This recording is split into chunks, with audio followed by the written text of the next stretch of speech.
자, 오늘 야고보서 강의 17번째 야고보서 5장 1절에서부터 6절까지의 말씀을 중심으로 믿으면 믿음으로 미래를 준비한다. 믿으면 믿음으로 미래를 준비한다. 라는 제목으로 함께 말씀을 묵상해 보겠습니다. 어떻게 추수감사절 잘 보내셨습니까? 네, 추수감사절 또 지나면서 블랙 프라이데이라고 있잖아요. 그렇죠?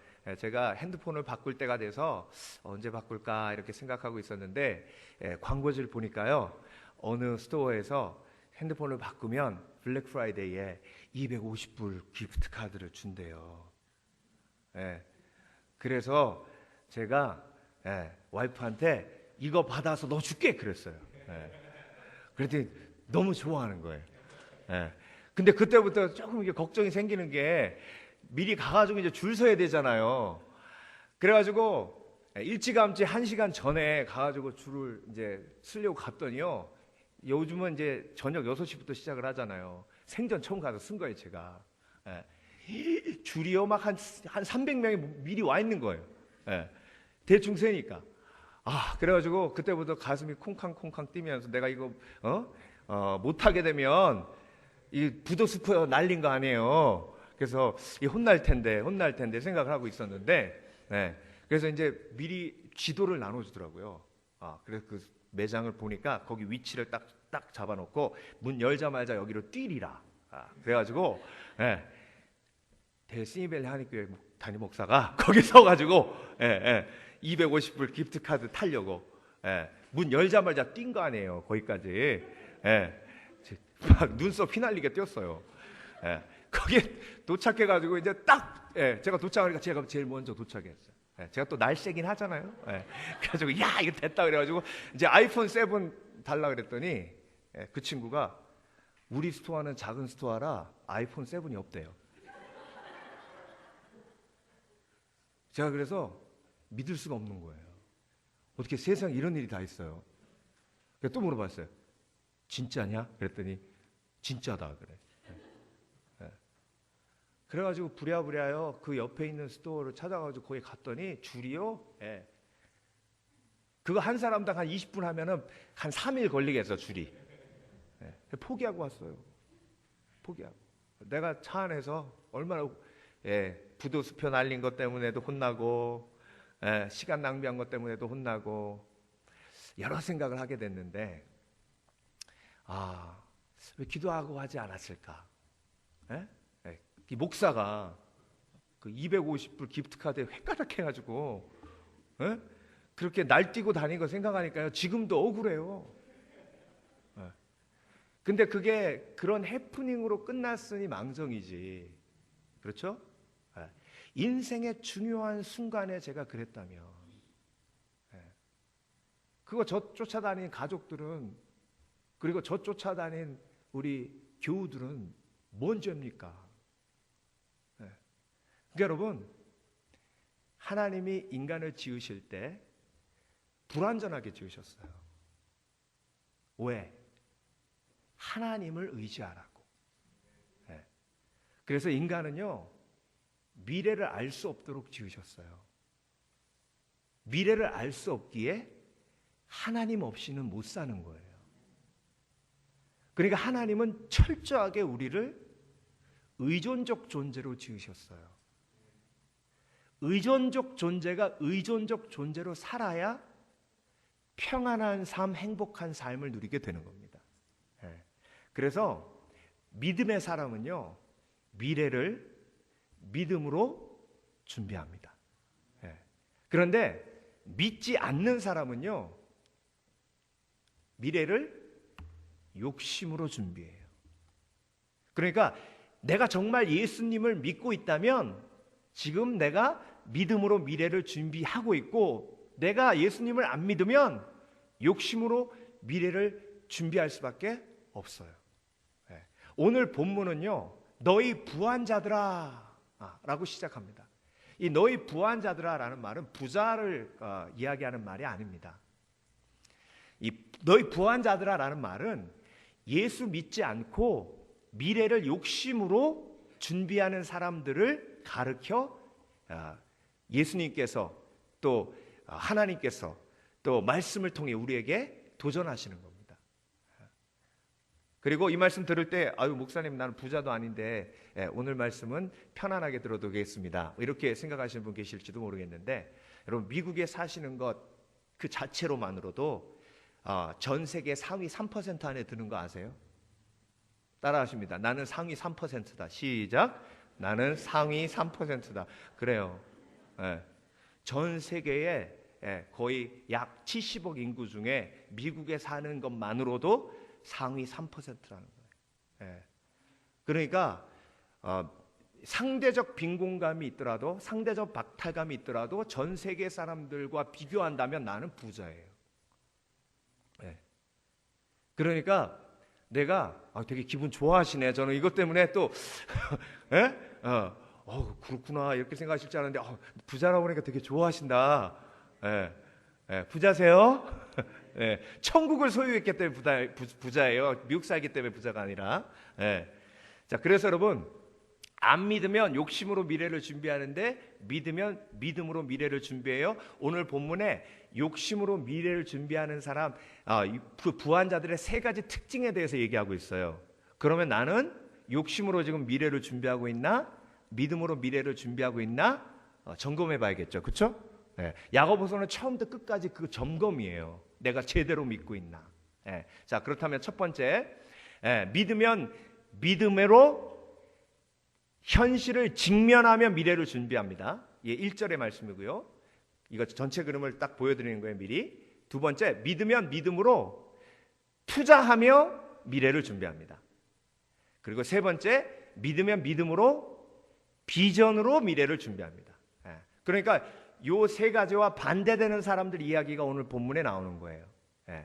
자, 믿으면 믿음으로 직면하며 미래를 준비하는데, 안 믿으면 욕심으로 회피하며 미래를 준비하는 거예요. 안 믿으면 어떻게 한다고요? 회피하면서. 뭘 회피하는가 보겠습니다. 1절. 들으라 부한자들아, 너희에게 임할 고생으로 말미암아 울고 통곡하라. 너 지금 떵떵거리면서 잘 살고 있다고 얘기하는데 너희에게 임할 고생이 앞으로 다가왔으니까 지금 떵떵거리고 희희낙낙하고 있을 때가 아니라 울고 통곡해야 할 때라는 것이죠. 그러니까 여러분 우리는 직면하지 않고, 문제를 직면하지 않고 살아야 즐기면서 살 수 있다고 생각을 해요. 어떤 고생이에요? 어떤 임할 고생이에요? 이 말씀을 통해서 보면, 역사적 배경으로 보면요, 야고보서가 시작될 때 어떻게 시작이 되냐면 흩어진 12지파에게 내가 문안하노라 하면서 이 야고보서가 시작이 됩니다. 그렇죠? 흩어진 거예요. 왜 흩어졌어요? 핍박이 있어서 흩어졌어요. 유대에 살고 예루살렘에 살다가 흩어진 거예요. 핍박이 있어서 흩어진 겁니다. 그런데 그 핍박이 있어서 흩어져서, 여러분 생각해 보세요. 내가 살고 있는 이 스미밸리에 누가 나를 못 살게 굴러가지고 정말로 스미밸리에 살고 싶은데 살 수 없이 다른 곳으로 갔다고 생각해 보세요. 얼마나 상실감이 크겠어요. 그런 고통 속에 있었다고요. 그런데 이 야고보서가 쓰여진 게 AD 50년이에요. 50년 이쪽 저쪽입니다. 그런데 그 흩어진 삶의 터전 유대와 예루살렘이 AD 70년, 약 20년 후에 유대에 반란이 있어서 그 반란을 진압하기 위해서 로마에서 군대를 파견해가지고 성전에 돌 하나도 남김없이 다 예루살렘을 깡그리 파괴합니다. 티투스 장군이. 예수님께서 예언하신 대로 이루어집니다. 그러니까 20년 후면 예루살렘과 그 주위의 모든 유대 땅은 초토화가 되는 거예요. 그런데 예루살렘에서 바리새인과 서기관과 부자로 지냈던 그 모든 사람들은 그걸 알아요, 몰라요? 전혀 모르는 거예요. 그러니까 희희낙낙하고 있는 거예요. 미래에 어떤 일이 벌어질 건가에 대해서 생각지도 않고 회피하면서 그냥 현실을 즐기고 있는 거예요. 20년 후죠. 그런데 여러분 여기서 20년 후에 이렇게 앉아가지고 계속 예배 드릴 분이 몇 분이나 계실까요? 아이고 목사님 또 연세 많은 사람들 좀 겁주시네. 아니에요. 오는 데는 순서가 있어도 가는 데는 순서가 없잖아요. 네. 그러니까 여러분, 미래를 준비한다는 거 회피하는 걸로 준비가 안 됩니다. 믿음의 사람은 미래를 절대 회피하지 않아요. 그러니까 믿음이 없이 미래를 준비하니까 부한 사람이 즐기면서 살 수 있는 게 미래를 회피하는 것밖에 없는 거예요. 그래서 부자와 나사로 얘기 여러분 기억하세요? 네. 부자와 나사로. 네. 그 부자가요, 언제 죽을지 모르는 상황인데도 죽음에 대해서는 전혀 생각하지 않아요. 네.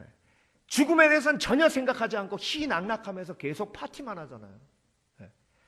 그런데 나사로는요, 거기서 죽어가고 있었어요. 네. 그런데 나사로는 죽어가고 있으니까 죽음이 눈앞에 있는 거예요. 그러니까 죽음이 눈앞에 있으니까 항상 죽음을 준비하는 거예요. 성경에 나와 있지 않지만 죽음을 준비하면 나는 언제 죽을지 모른다라고 생각하고 있는데 누가 지나가면서 예수 믿으면 영생을 얻습니다. 예수 믿으면 영생을 얻습니다. 라고 외쳐요. 그러니까 나사로의 귀가 확 뚫린 거예요. 영생? 영생을 얻는다고? 저기요, 내가 비록 거지지만 나한테도 그 얘기 좀 해주셔. 어떻게 영생을 얻어? 나 지금 죽어가고 있잖아, 보시면. 그러세요?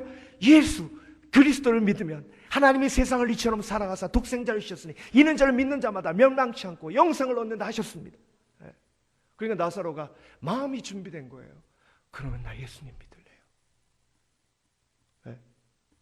근데 그때 부자가 술에 취해가지고 문 앞에 나와서 손님한테 빠이 하다가 그 장면을 봤어요. 이 얘기는 성경에 안 나오는 얘기입니다. 제가 그냥 상상해서 하는 얘기예요. 혹시 또 그 부자와 나사로에게 부자가 술 취해갖고 나왔댄다 이런 얘기 하시면 안 돼. 딱 보니까 나사로한테 누가 말을 걸고 있거든요. 근데 무슨 영생 어쩌고 그래요. 그러니까 부자가 그 얘기 듣고 웃기고 있네. 아이고, 이것들이 그냥 내 집 앞에서 지금 무슨 쇼를 하냐? 니네 코미디 하냐? 뭐 영생이야? 그러고 그냥 들어간 거예요. 성경은 부자와 나사로가 거의 동시에 생을 마감했다고 기록하고 있습니다. 그리고 나서 부자가 음부에 떨어져서 나사로가 아브라함의 품에 안겨 있는 모습을 봐요. 여러분, 이걸 부자가 미리 봤더라면 그 삶을 살지 않았을 텐데. 그렇죠? 그래요? 근데 저와 여러분은 미리 보는데 왜 그냥 그렇게 살까? 우린 미리 보잖아요. 지금 성경을 통해서 미리 보잖아요. 죽음 후에 어떤 일이 벌어지는지. 그러니까 우리는 부자처럼 미래를 회피하면서 살면 안 되고, 비록 힘들고 어렵지만 나사로처럼 죽음을 끌어안고 살아야 될 줄 믿습니다. 그게 지혜예요. 아이고, 늙으면 죽어야지 뭐 이거는요 미래를 준비하는 게 아니에요. 늙으면 죽어야지 뭐 이거는 미래를 준비하는 태도가 아니에요. 정말 믿음으로 미래를 준비하는 태도는요, 주께서 언제 부르실지 모르니 오늘도 내가 내일 주님 만날 것처럼 최선을 다해서 한 영혼 주님 품 안으로 인도하고 주의 품에 안기련다. 이게 정말로 온전한 미래를 믿음으로 준비하는 사람의 태도인 줄 믿습니다. 그래서 여러분, 정말로 믿음으로 준비하는 사람은 회피하지 않아요. 직면합니다.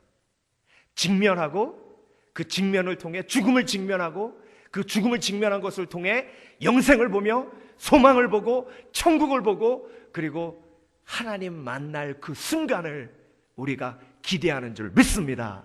그래서 주님 품 안에 안기는 그날 하나님이 나를 푸근하게 안아주시며 착하고 충성된 종아, 내가 전심으로 주를 위해 나를 위해 충성하였으니 내가 이 천국을 너에게 선물로 주노라 하는 음성을 들으시길 주의 이름으로 축원합니다. 예, 주님 품 안에 안긴 딱 그날 주여 이럴 줄 알았으면 목사님이 좀 더 잘 양육해 주셔가지고 좀 더 신앙생활 잘하게 왔어야 되는데 반 목사님이 그냥 잘 못 가르쳐갖고 내가 이렇게 얘기하지 마시고 저는 옆에서 그러면 어떻게 하려고 그러세요. 그러니까 여러분 우리 다 같이 주님 품 안에 안기는 그날 하나님의 그 풍성한 칭찬받으시는 그런 믿음의 사람 되시길 주의 이름으로 축원합니다. 그래서 죽음을 회피하는 게 아니라 심판을 회피할 게 아니라 우리가 울고 통곡하며 그것을 기다리고 하나님의 심판이 언제 올지 모르는 그 상황을 내가 받아들이며 주님 앞에 나가야 될 줄 믿습니다. 두 번째, 믿으면 믿음으로 투자하며 미래를 준비합니다. 안 믿으면 욕심으로 투자하는 게 아니라 꽉 쥐어잡고 미래를 준비해요. 이게 무슨 얘기냐면 오늘 본문을 읽으면 나옵니다. 너희 재물은 썩었고 너희 옷은 좀 먹었으며 너희 금과 은은 녹이 슬었으니 이 녹이 너희에게 증거가 되며 불같이 너희 살을 먹으리라. 너희가 말세의 재물을 뭐 했다? 쌓았도다. 그러니까 투자하지 않고 뭐 해놓은 거예요? 쌓은 거예요. 왜? 미래를 준비하느라고. 한 푼이라도 아껴가지고 한 푼이라도 모아야지. 돈 없으면 무시당하잖아요. 그러니까 투자한 게 아니라 묻어두고 투자한 게 아니라 내가 쥐어 움치고 있는 거예요. 자, 달란트 비유에서 5달란트, 2달란트, 1달란트 비유 기억하시죠? 1달란트 받은 사람 어떻게 했죠? 땅에다가 묻어놨어요. 5달란트, 2달란트 받은 사람 어떻게 했죠? 투자했어요. 그랬더니 주인이 와서 5달란트, 2달란트 받은 사람은 칭찬했습니다. 그런데 1달란트 받은 사람은 악하고 게으른 종아, 내가 심지 않은 곳에서 흩트지 않은 곳에서 거두는 그런 악한 주인인 줄 알았느냐. 그래서 여러분, 우리가 지금 가지고 있는 것을 투자하고 있는가 아니면 움켜쥐고만 있는가, 오늘 말씀을 통해서 돌아보시길 주의 이름으로 축원합니다. 그래서 내가 주를 위해서 무엇인가 투자한 간증이 있어야 돼요. 주를 위해 내가 움켜쥐지 아니하고 무엇인가 영혼을 구원하기 위해 하나님 앞에 내가 투자한 간증이 있어야 돼요. 그것이 온전히 믿음으로 준비하는 사람의 특징이에요. 중목교회 한 집사님 기억이 나는데 오늘 말씀 준비하면서 이분이 주일날 올 때마다 차를 안 몰고 오시고 택시를 타고 오세요. 그러니까 택시를 타고 와가지고 앞에 딱 서가지고 기사 아저씨 여기서 한 2시간 운전하시면 얼마나 보세요? 그러면 개개인마다 다 틀리대. 어떤 분은 5만 원, 어떤 분은 6만 원, 어떤 분은 4만 원, 다 틀리대요. 그러면 그 금액에 10,000원 얹어서 제가 6만 원 드릴 테니까 2시간 예배 드리고 가실래요? 그러면 10명 물어보면 한 반 정도가 오케이 한답니다. 그러니까 4주에 2주 정도는 새로 한 명을 데리고 예배를 같이 드리는 거예요. 그러니까 한 달에 한 10만 원에서 12만 원 정도 투자해서 매주 전도하는 거예요.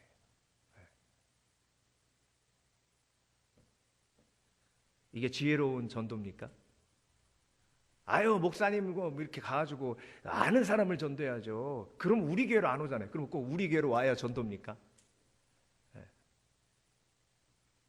그래서 여러분, 오늘 말씀은요, 우리에게 정말 우리가 믿는다면, 정말 내가 주님을 만날 그날을 기다린다면, 그러면 내가 가지고 있는 내 소유를 쥐어 움키고만 있지 않고 어디에든 투자하는 지혜가 있다는 거죠.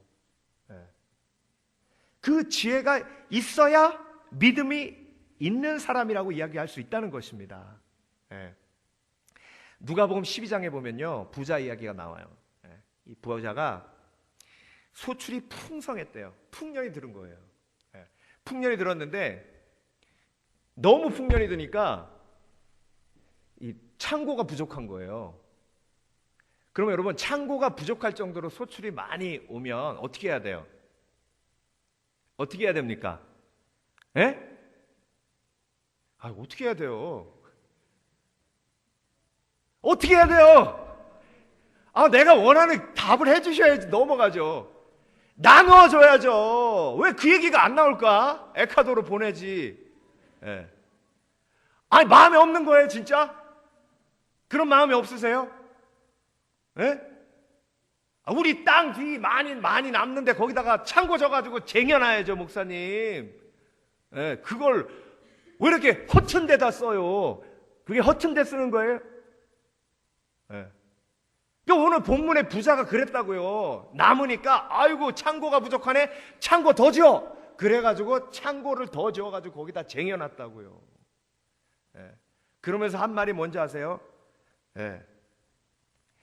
19절 누가복음 22장, 또 내가 내 영혼에게 이르되 영혼아, 여러 해 쓸 물건을 많이 쌓아두었으니 평안히 쉬고 먹고 마시고 즐거워하자 하리라 하되.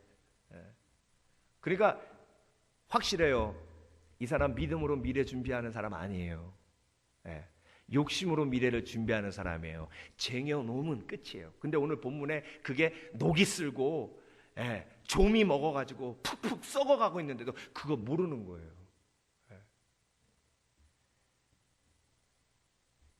20절, 하나님은 이르시되 어리석은 자여, 오늘 밤에 내 영혼을 도로 찾으리니 그러면 내 준비한 것이 누구의 것이 되겠느냐 하셨으니.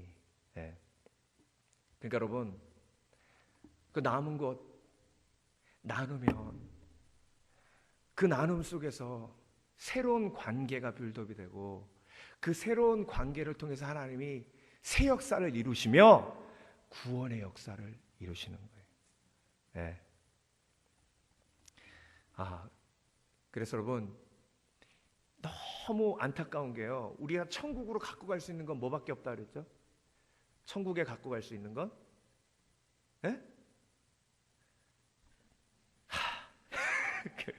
그래서 반복이 필요해요, 그렇죠? 반복이. 천국에 갖고 갈 수 있는 건 아무것도 갖고 갈 수 없잖아요, 그렇죠? 갖고 갈 수 없잖아요. 그러니까 얘기하고 넘어가야 되겠다. 어떤 분이요, 어떤 부자가 자기가 돈을 엄청 모아놓고 이제 좀 즐기자 그래가지고 와이프를 몇 명을 얻은 거예요. 근데 젊은 와이프들도 몇 명 얻은 거예요. 근데 갑자기 병에 걸려가지고 죽으려고 하니까 그 재산을 다 나눠 가질 거 아니에요.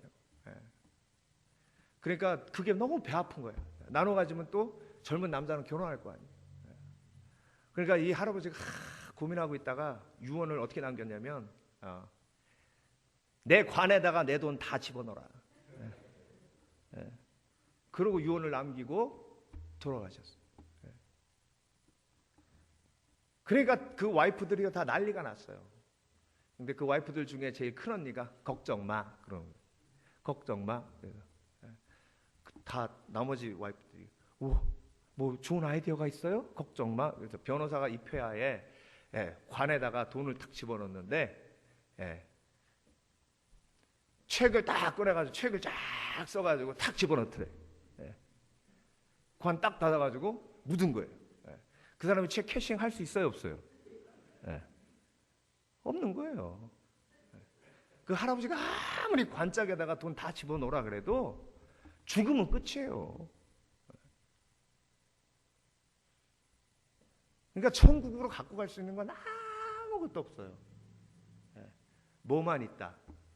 천국으로 갖고 갈 수 있는 건 예수님과의 나와의 관계.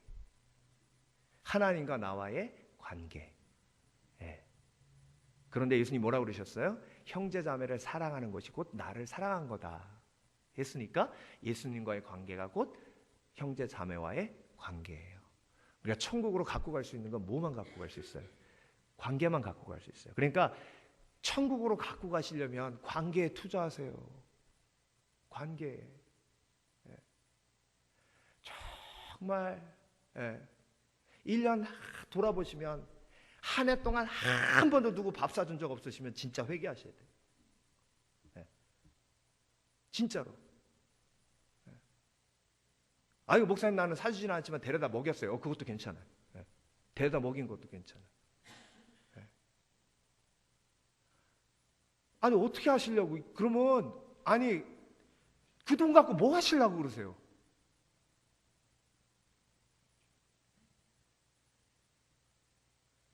아이고 목사님 뭐 예식하면요 그냥 100% 확 날라가요. 그게 내 한 달 부식값인데 월남국수 가면 20불이면 30불이면 두 명이서 떡쳐요. 가르쳐드리네 월남국수라고 또.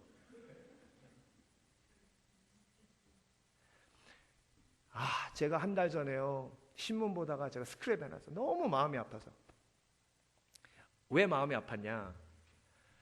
여든 넘으신 할아버지가요 돌아가셨는데 2주 동안 아무도 몰랐던 거예요. 근데 그걸 누가 발견하는지 아세요? 도미노 피자 딜리버리 하는 사람이. 왜? 그 할아버지가 일주일에 한 번씩 토요일날 꼭 그 시간에 피자를 시켜 먹었대요. 그런데 2주 동안 피자를 안 시키니까 이 사람이 이상하다 해가지고 집에 찾아가서 문 두드리고 문을 따가지고 열어보니까 돌아가신 거예요. 근데 여러분 이게 얼마나 마음 아픈 일입니까? 얼마나 고립돼서 혼자 사셨으면. 찾아오는 사람이 아무도 없어요. 어떻게 스크루지 할아버지도 아니고. 정말 여러분 우리가 인생을 살면서 무엇에 투자해야 하는지 정말로 오늘 말씀이 우리를 깨워주실 때 깨움을 받으시길 주의 이름으로 축원합니다. 그래서 한번 저는요 이번에도 장례식 가서 그 뒤에 앉아서 나를 한번 관에다 집어넣어 봤어요. 그리고 주위를 한번 돌아봤어요. 누가 왔나? 누가 왔나? 그랬더니 여러분들이 다 와 계시더라고.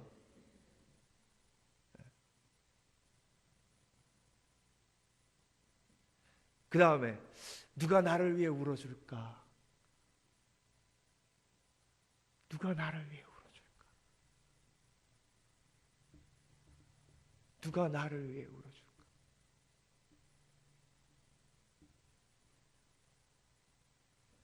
그 울음은요 안타까움 속에 나오는 거예요. 나를 사랑해 준 그 사람, 나를 사랑해 준 그 사람을 잃었던 그 잃은 아픔, 그 안타까움 속에서 나오는 게 울음. 누가 나를 위해 울어줄까?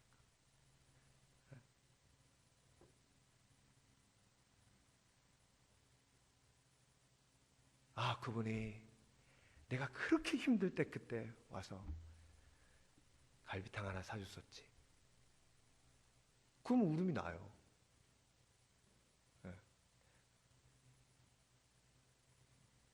여러분 주님 품 안에 안기는 그날까지 미래를 준비하시는데 관계에 투자하시며 미래를 준비하시길 주의 이름으로 축원합니다. 아무리 움켜져도 그것이 나를 보호하지 못한다는 건 너무나 잘 알고 계시잖아요. 그냥 모아둔 거 한 방에 날아가요. 그런데 믿음은, 주를 향한 믿음은 악한 영도 빼앗아갈 수 없습니다. 주를 향한 믿음은 어떤 순간에도 그 무엇도 빼앗을 수 없습니다. 하나님을 향한 나의 마음은, 나의 사랑은 그 어떤 것도 빼앗아갈 수 없어요. 왜? 하나님의 사랑이 변치 않기 때문에. 그래서 여러분 오늘 결단하십니다. 관계에 투자하리라. 유진 오켈리의 인생이 내게 준 선물이라는 책이 있어요. 이분이 53 됐을 때 KPMG라는 아주 유명한 회계법인이에요. 월스트리트에서 아주 유명한 회계법인의 CEO가 됐어요. 이 CEO 거기에 CEO가 되면 뭐 연봉이 몇백만 불은 뭐 보통이죠. 그런데 최고 탑으로 올라갔을 때 뇌종양 판정을 받고 3개월밖에 못 산다는 그런 사형 선고를 받습니다. 그래서 이분이 3개월 동안 100일 동안 자기가 죽어가는 과정 속에서 그 여정의 일기를 쓴 그 내용이 인생이 내게 준 선물이라는 책으로 나왔어요. 근데 그 책에서 유진 오켈리가 이렇게 고백하는데요. 제가 좀 스크랩을 몇 부분 해왔는데 한번 읽어드릴게요. 나는 축복받은 사람이다.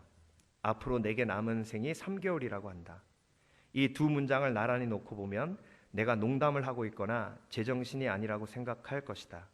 아니면 내 삶이 너무나 비참하고 무의미해서 빨리 끝나기를 바라는 사람처럼 여겨질 것이다. 하지만 그렇지 않다. 나는 삶을 사랑한다. 가족을 사랑하고 친구들과의 우정을 소중히 여긴다. 그동안 쌓아올린 나의 이력과 내게 속해 있는 훌륭한 단체들의 자부심을 느끼고 골프를 즐긴다. 나는 지극히 정상이며 대단히 진지하게 이야기를 하고 있다. 2005년 5월의 마지막 주에 나는 딸아이 진아가 8학년에 올라가는 9월에는 내가 이 세상에 존재하지 않으리라고 선고를 받았다. 그러나 그것은 선물로 판명되었다. 내 솔직한 심정이다. 그 어느 때보다 죽음에 대해 진지하게 생각하게 되었기 때문이다. 만약 앞으로 살 날이 100일이라는 선고를 받지 않았다고 가정해보자. 그렇다면 나는 지금쯤 무엇을 하고 있을까? 아마 아시아로 떠날 다음번 출장을 생각하고 있거나 아니면 새로운 고객을 유치할 구상을 하고 있을 것이다. 또는 6개월이나 1년 어쩌면 5년 뒤의 일을 생각하고 있을 것이다. 달력에는 이미 12개월에서 18개월 후에 일정까지 표시되어 있다. 이 상황 속에서 가장 제 마음을 때린 고백 중에 하나가 와이프와 앉아서 커피 한 잔 마시는 이 시간에 이렇게 행복한 시간인 줄 왜 이전엔 몰랐을까? 라는 고백이에요. 네. 그리고 자기가 잠깐 화장실 갔다 온 사이에 자기 딸하고 자기 와이프하고 자기 친구하고 앉아서 차를 마시고 있는데 그 모습이 세상에서 가장 아름다운 모습이었다는 걸 왜 몰랐을까라는 고백이 이 책에 담겨져 있다는 것이죠. 네. 결국 여러분, 내가 죽음을 직면하고 죽음을 직면하면서 살면 무엇이 제일 소중한 것인지를 알게 된다는 거죠. 네. 그러니까 내가 어디에 투자해야 되는 것을 알게 된다는 거예요. 그래서 믿음으로 미래를 준비하는 사람은 무엇이 중요한지를 아는 사람이라는 거죠. 네. 야곱처럼 형님과의 관계를 팥죽 한 그릇에 다 깨버리고 나중에 그 깨어진 관계를 회복하기 위해서 약복강에서 하나님 앞에 목숨을 건 기도를 할 수밖에 없었으며, 그리고 결국 하나님이 그 관계를 회복시켜 주셨지만 그 어리석은 팥죽 한 그릇과 바꾼 그 관계의 깨어짐, 그것이 얼마만큼 어리석은 것인지 나중에 깨달았다는 거죠. 저와 여러분은 그런 어리석음에서 오늘 이 시간 깨는 지혜가 있으시길 주의 이름으로 축원합니다. 100불, 500불, 1000불 손해보면 어때요? 내가 그 사람 한 명 내 곁에 둘 수 있으면, 그렇죠? 마지막으로 믿으면 믿음으로 비전으로 미래를 준비합니다. 너희가 땅에서 사치하고 방종하여 살육의 날에 너희 마음을 살찌게 하였도다. 자, 사치하고 방종한다는 것은요, 나의 원함, 내 욕심을 채운다는 것을 의미합니다. 하나님이 원하시는 건 비전이고요, 내가 원하는 건 욕심이에요. 그런데 나의 원함과 하나님의 원함이 일치될 때, 그때 온전한 미래를 준비하게 되는 겁니다. 그래서 내가 원하는 오직 한 가지, 주님의 기쁨이 되는 것, 이것이 비전이고 이것이 가장 온전한 미래를 준비하는 지혜예요. 네. 그래서 너희가 땅에서 사치하고 방종하여 살육의 날에 너의 마음을 살찌게 하였도다. 이것이 믿지 않는 사람의 이야기예요. 믿지 않을 때는 이렇게 욕심으로 미래를 준비하고 내가 원하는 것은 미래를 준비하지만, 예수 믿고 거듭난 사람, 구원을 경험한 사람은 하나님이 원하시는 것으로 미래를 준비하는 줄 믿습니다. 그래서 여러분, 혹시 이런 경험이 있으세요? 공돈 500불이 생겼네. 하나님, 이걸로 뭐 하기 원하십니까? 그런 경험이 있어요? 있으신 분은 할렐루야 하시면 되고, 없으신 분은 오늘부터 하시면 돼요. 그러니까 얼마만큼 내가 내 멋대로 예수 믿는다고 하면서 인생을 내 멋대로, 그러니까 평안이 없는 거죠. 그렇죠? 하나님, 내가 이걸로 뭘 하기 원하십니까? 제가 오늘 설교 준비하면서 이 자료를 찾다가 우연히 화장실 할머니를 알게 됐어요. 무슨 할머니가, 화장실 할머니가 다 했나 싶어가지고 제가 리서치를 해봤는데요. 그 내용이 이렇습니다. 서울의 제가 보기에 그 가락동 시장인 것 같아요. 그 시장에 화장실에 사는 할머니가 있는데요. 여러분, 그 화장실에서 이분이 몇 년을 살았냐면 24년을 살았답니다. 놀라지도 않으시죠? 여러분이 안 놀라시는 거 보고 제가 놀래요. 화장실에서 할머니가 24년 사셨다고요. 뭘 먹고 사셨냐? 시장에서 나오는 쓰레기 주워다가 씻어가지고 그거 먹으면서 24년 동안 화장실에서 사셨어. 근데 그 할머니를 쫓아내지 않은 관리인도 참 어떻게 생각하면 훌륭한 사람이고, 그런데 너무 마음 아프고 가슴 아프고 안타까운 건 뭐냐면 그 시장에 크리스찬이 한 명도 없었냐는 거예요. 방송국 관계자가 가가지고 할머니 얼굴 닦아주면서 말 걸어주고 하니까 술술 말이 통하면서 이분이 요양소에 가겠냐고 하니까 처음에는 안 가겠다고 뻗팅기시더니 취재진이 일주일 노력해가지고 그 할머니를 요양소에 데려가서 치료받게 하시고 요양소에 살게 만들어드렸어요. 취재진이. 그럼 24년 동안 그 시장에 살고 있는 그 크리스찬들은 뭐 했냐는 거예요. 하나님이 감동으로 저 사람에게 가서 말 좀 걸어라, 저 사람에게 가서 밥 좀 줘라, 저 사람에게 가서 복음을 전해라 라는 감동이 한 번도 없었냐는 거죠.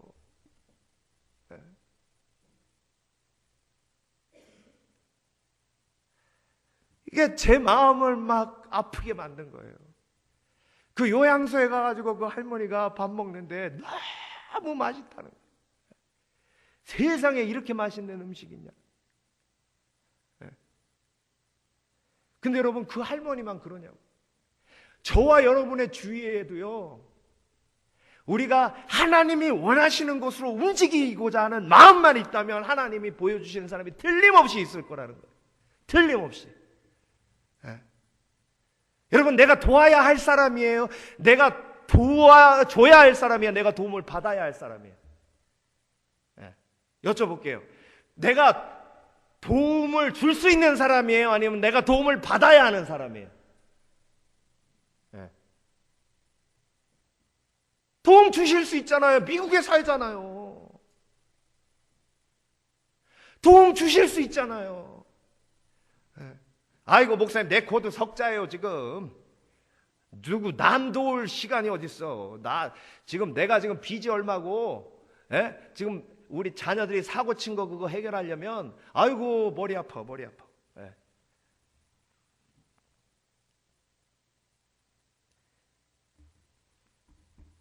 여러분, 오늘 말씀이요, 우리에게 강력한 찔림을 주십니다. 저도 이 강단에서 이렇게 외치고 있지만 저는요, 강단 올라오기 전에 이미 만신창이가 돼서 올라와요. 올라오기 전에 네가 목사냐? 너는 목사도 아니야. 나는 심한 악한 영의 공격을 예수 그리스도의 보혈의 능력으로 이기고 그 십자가의 은혜를 의지해서 감히 여러분들 앞에 이렇게 이 말씀을 들고 외칩니다. 하루아침에 바뀌지는 않겠지만 최소한 내가 주를 위해, 하나님 나라를 위해 투자하며 죽음을 생각하고 그리고 주님 품 안에 안기는 그날을 생각한다면 내 가족, 내 새끼, 그리고 우리 교회만 생각할 어리석음에선 벗어나야 된다는 거죠. 기도하겠습니다.